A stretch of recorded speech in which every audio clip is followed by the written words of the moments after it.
The National Weather Service in Norman has issued a binary cursed tornado warning for Redville County in central Oklahoma until 5:30 p.m. CDT.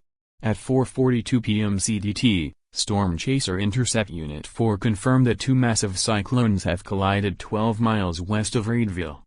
The vortices have failed to merge.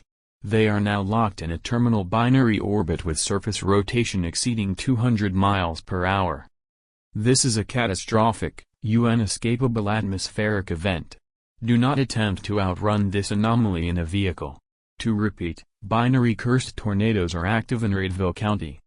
Safety instructions for Redville County residents. Move immediately to a building basement or an underground storm shelter. If trapped outdoors, lie flat in a deep ditch and cover your head. Do not seek shelter under highway overpasses, bridges, or in tunnels. The binary rotation will turn these areas into deadly wind tunnels. Wind speeds are sufficient to completely destroy moderately built houses. Do not delay. Seek underground shelter now.